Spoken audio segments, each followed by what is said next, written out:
My name is Greg Weisman. I'm the supervising producer of the Spectacular Spider-Man. I grew up reading Spider-Man comics. I'm not quite old enough to have been reading it when they very first came out, but I was a huge fan since before I can remember. My name is Victor Cook, supervising director. I grew up with Spider-Man. Grew up with the comics and the original animated series in the 60s. For me, Spider-Man's really every man.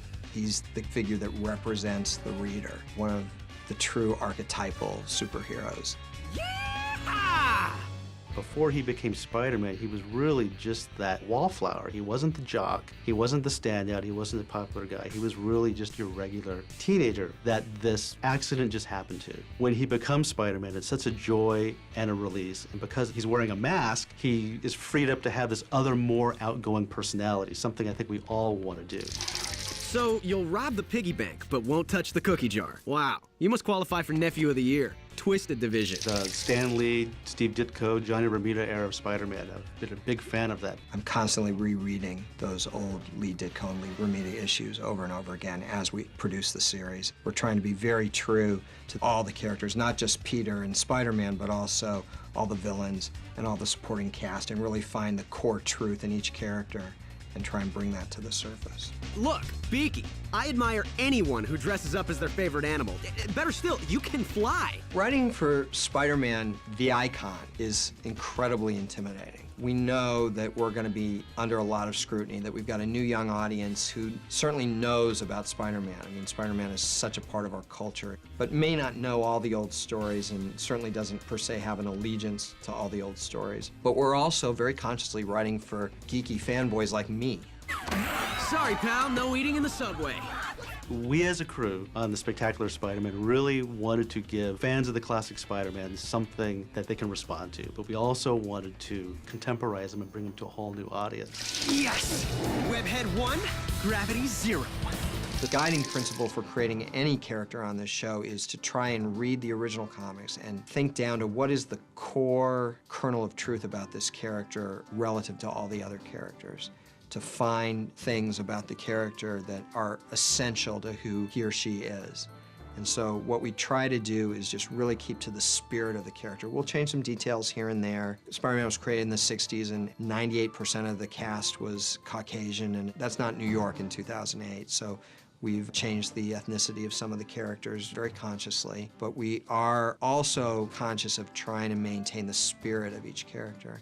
Try really to be true to everyone from Dr. Octopus to the Green Goblin to Spider-Man himself to Mary Jane Watson, Gwen Stacy, Aunt May, Jonah Jameson, Coach Smith. All of the characters were from the comic book. My goal is to not create any original characters, believe it or not, because the comic book itself has such a rich, large cast.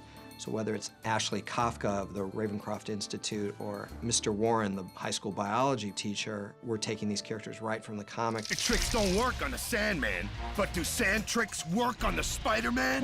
Oh, this can't be good. We are starting everything from scratch, but a lot of our stories come right out of the comic books. We won't necessarily be telling them all in the exact same order, and we're condensing his continuity a bit so that we can introduce some characters earlier that weren't introduced until later in the comics.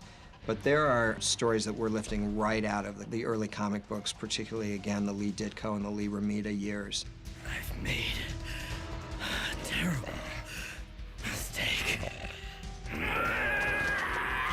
Sounds a little corny to say this, but, you know, working on Spider-Man, you feel like with great power comes great responsibility. You heard the one about great power coming with great responsibility? Because there's so many people who have a definite idea of who Spider-Man is and how he should move and what the story should be like. And everybody has their favorite era of Spider-Man, whether it be the 60s decade or the 70s decade or currently, as well as the past animated shows. Oh, yikes!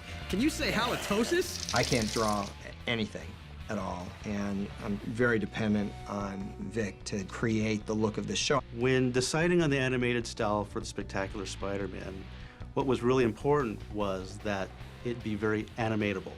And what I mean by that is because Spider-Man's movements are so unique and so fast that it had to be something that could be done easily by animators in a timely fashion and still look good. So we had to make it simple, yet not look too simple. So we wanted something flexible with a lot of squash and stretch.